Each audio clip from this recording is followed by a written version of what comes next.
हमारी सांस पर सवाल है आज के सामने। हमारे पूरे केवल चावल को ही देख लें तो 20 बिलियन डॉलर के ऊपर का व्यापार आज हमारे सामने संकट खड़ा हो गया। ये शुरुआत है और हमारी लड़ाई इसलिए कि महेंद्र सिंह टिकैत जी के नेतृत्व में WTO डंकल ड्राफ्ट के खिलाफ हो या फिर हमारा बीटी कॉटन या बीटी जो GM क्रॉप था, यह दोनों अलग अलग विषय था, लेकिन आंदोलन का समय एक था। WTO पे निगोशिएशन डंकल ड्राफ्ट पे जब हो रहा था और GM फसलों का भी भारत में प्रवेश होना चाहिए, दावे के साथ खारिज करता हूं कि ये MSP भारत के किसानों के लिए बना ही नहीं था। ये तो बना ही था खाद्य सुरक्षा को लेकर।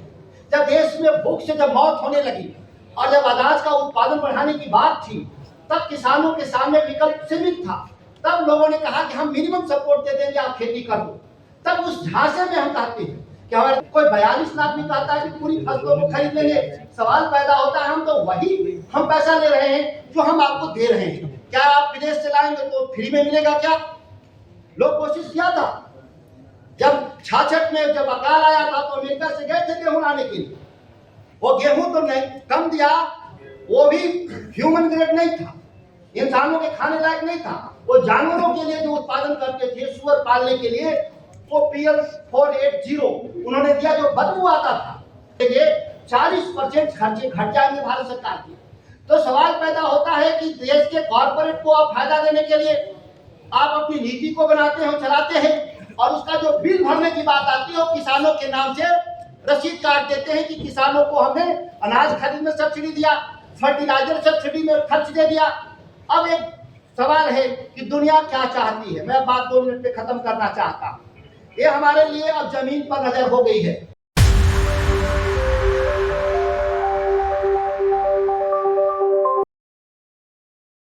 ये महेंद्र सिंह टिकैत की पुण्यतिथि पर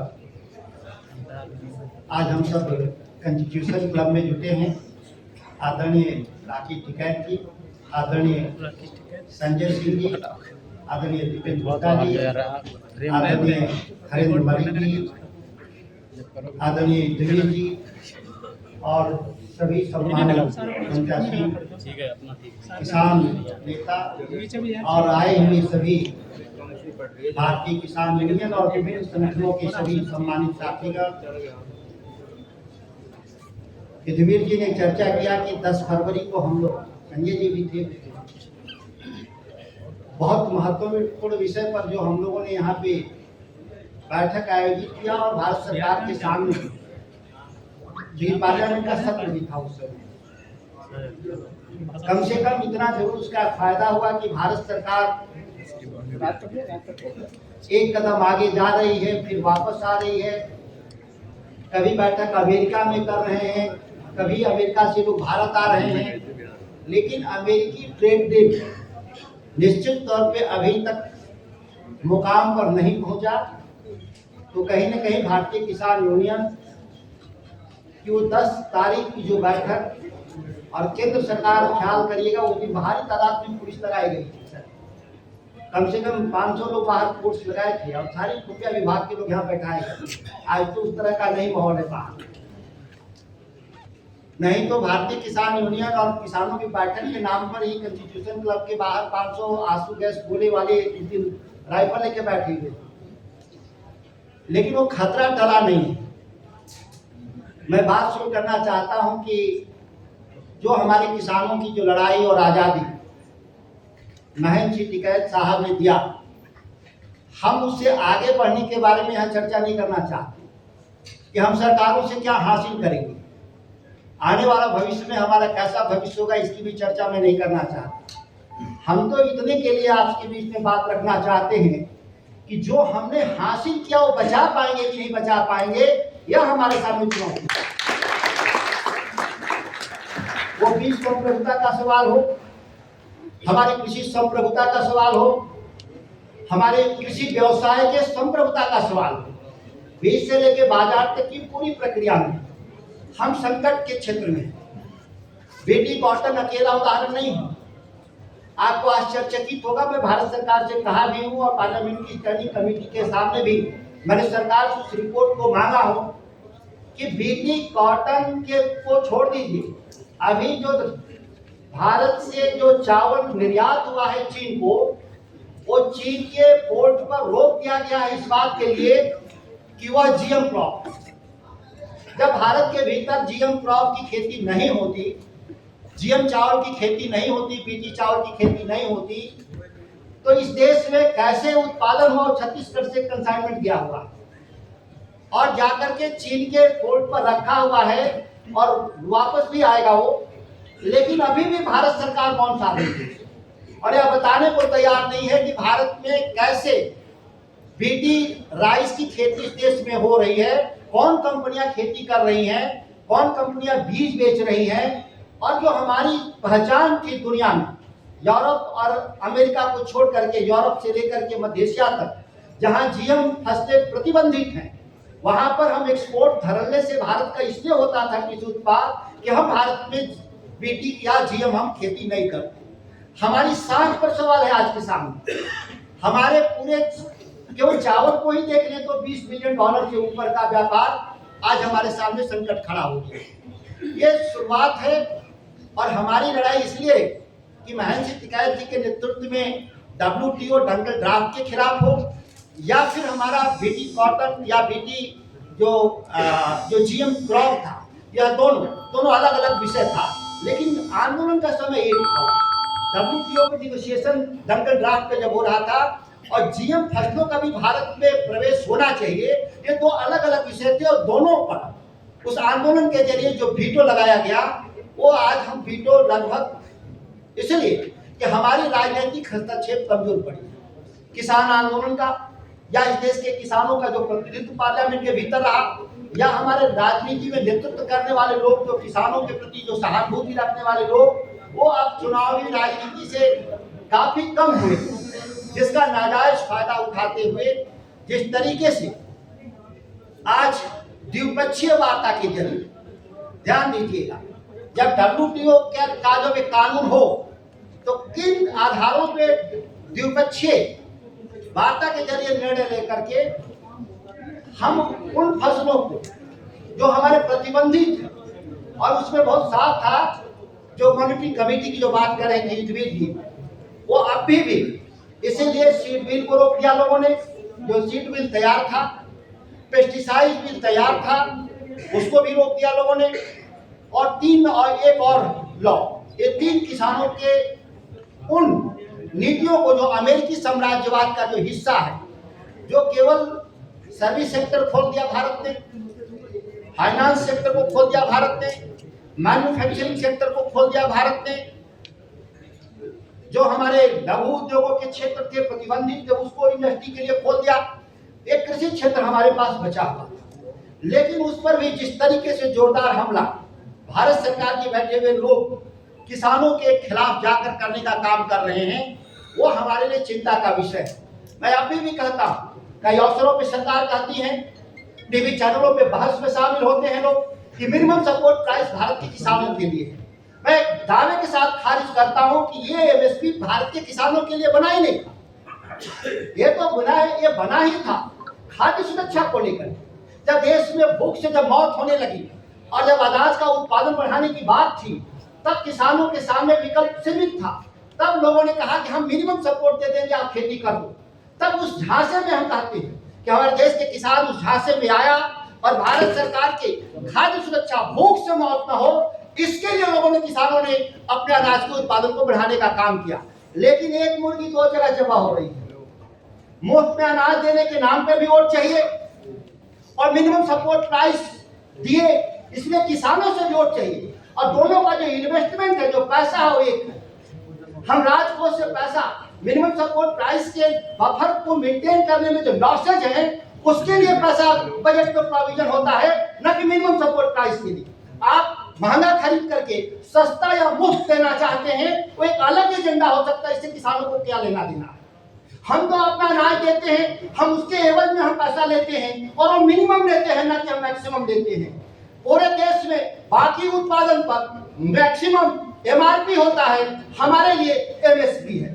तो हमारा मिनिमम पर अगर हम पैसा लेते हैं तो किस बात का एहसान है? वो पार्लियामेंट्री सिस्टम और डेमोक्रेटिक सिस्टम का कौन बात का एहसान है? हमको अगर मैक्सिमम रिटेल प्राइस पे मेरे सामान को खरीदते या लेके तो एक होता कि नहीं चलो भाई हमारा मुनाफा से भी 2 गुना 3 गुना दे रहे हैं, लेकिन हमसे मिनिमम। लेकिन वो लॉसेस क्या है? जब देश में सरकार भूख से मौत न हो और गरीबी रेखा के नीचे लोगों को अनाज आप पैसे पे पहले देते थे, अब मुफ्त देते हैं। वहां पर भी आप वोट ले रहे हैं इस बात को कि आपको मुफ्त दे दिया। तो सवाल यह है कि ये प्लानिंग कमीशन रहा हो, नीति आयोग रहा हो, इसीलिए मैंने कहा कि दोनों को अलग करिए, दोनों का बजट को अलग करिए।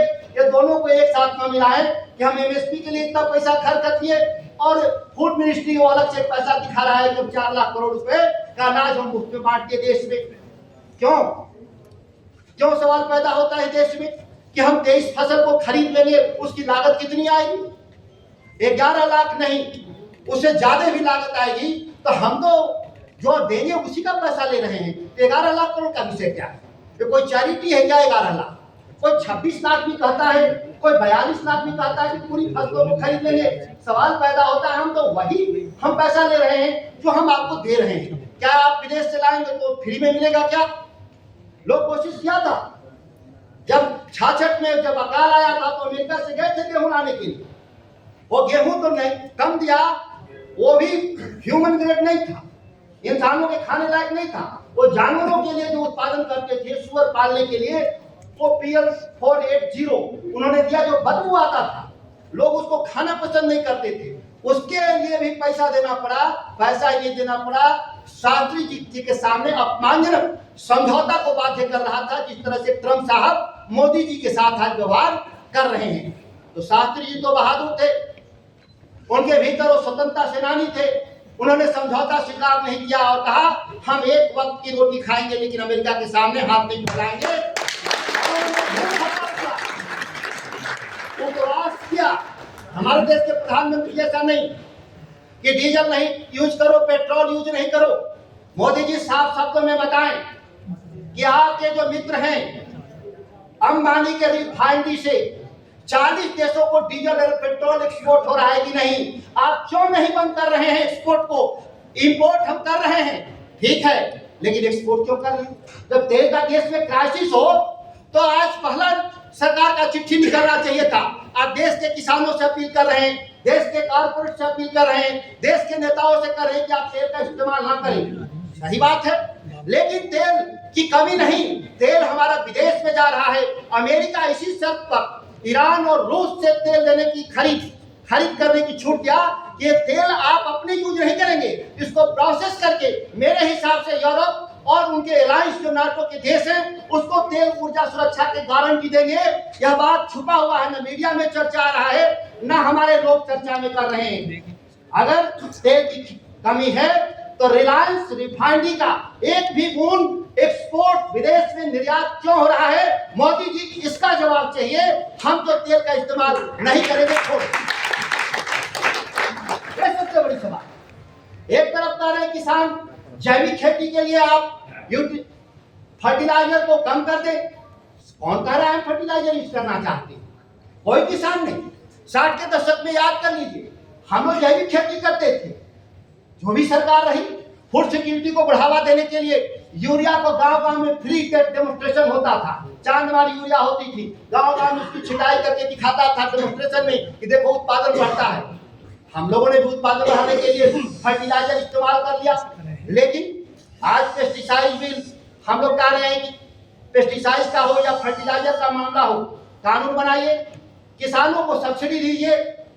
यहाँ तो कंपनियों को सब्सिडी दी जाती है।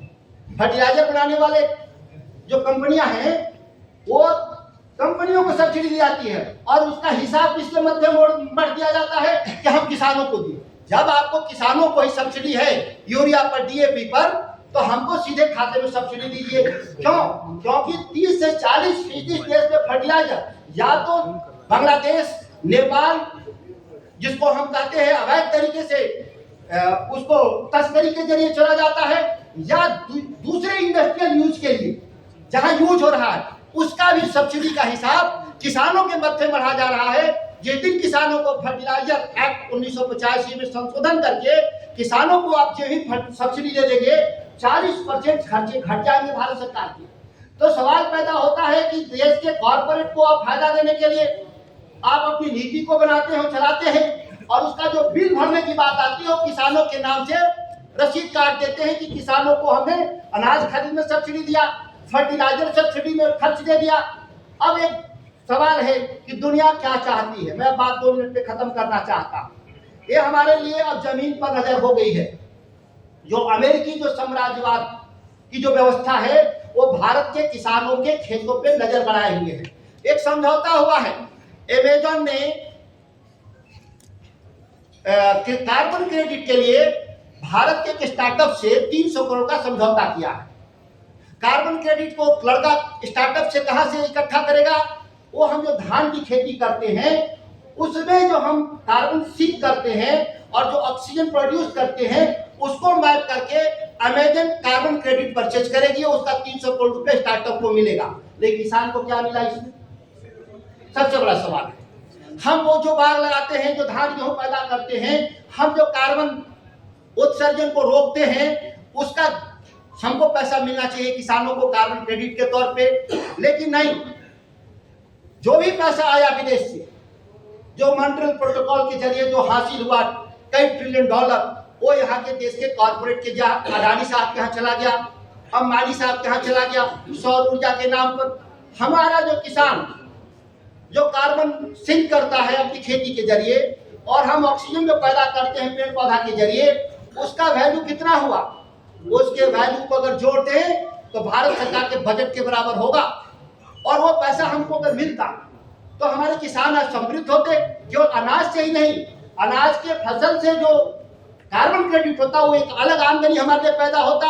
लेकिन नहीं, सारी नीति इस देश में बनाई जा रही है वो कॉर्पोरेट के लिए बन रही है, न कि किसानों के लिए बन रहा है। और किसानों को हमेशा बलि का बकरा बनाने के लिए यह मुफ्तखोर की, क्योंकि टीवी चैनल पर राजकुमार भाटी जी बैठते हैं, किसानों को इस तरह से पेंट किया जाता है कि भारत के किसान कोई मुफ्तखोर कम्युनिटी है और सरकार बहुत सारा पैसा उनमें लगा देती है, ये चर्चा में रहता है। 17 लाख करोड़ कर्जे माफ हो गए अडानी अंबानी के, किसानों के केसीसी माफ नहीं हुए, इस पर कोई चर्चा नहीं। हमारे कितने कर्जे होंगे? 2 लाख, 4 लाख, 5 लाख करोड़ होंगे। हमारा भी माफ हो जाता तो क्या बिगड़ जाता? हम तो क्यों नहीं मना कर रहे कि कॉर्पोरेट का कर्जा नहीं माफ करें, लेकिन कॉर्पोरेट का कर्जा माफ कर रहे हैं तो कुछ पैसा हमारा भी, किसानों के कर्जे हैं जो ट्रैक्टर हार्वेस्टर में लिए हैं, कुछ पैसा हमारा भी माफ हो जाना चाहिए। लेकिन कोई चर्चा नहीं इस पर, सरकार में बैठे हुए। तो आज मैं श्रद्धांजलि देते हुए महेंद्र सिंह टिकैत जी ने जो हमको बीज से लेके बाजार तक की जो संप्रभुता की लड़ाई लड़ते हुए जो उन्होंने दिया है हमारे पीढ़ी को, यह कैसे बचे इसके लिए भी हमको संघर्ष में जाना होगा। और जो नए कॉर्पोरेट या जो अमेरिकी जो गुलामी है, जो नई नीतियों के जरिए पार्लियामेंट्री सिस्टम का दुरुपयोग करते हुए जो सरकार ने षड्यंत्र रचा है, उसके बारे में भी मैंने विस्तार से 3-4 विषयों को बताया है, जो अगले आने वाले सत्र में हो सकता है कि कानून पास करने का प्रयास करें। और अमेरिकी ट्रेड डील जिसको ये कभी भी महीने 2 महीने में कभी भी ये शायद समझौता कर लें कृषि पर, तो हम लोग को पुनः सड़कों पे उतरना होगा। अपने भविष्य के, अपने अगली पीढ़ी के भविष्य को बचाने के लिए हमको सड़कों पे भी उतरने की तैयारी में रहना होगा। मैं सबकी श्रद्धांजलि देते हुए अपनी बात को समाप्त करता हूँ। जय हिंद, जय जवान, जय किसान।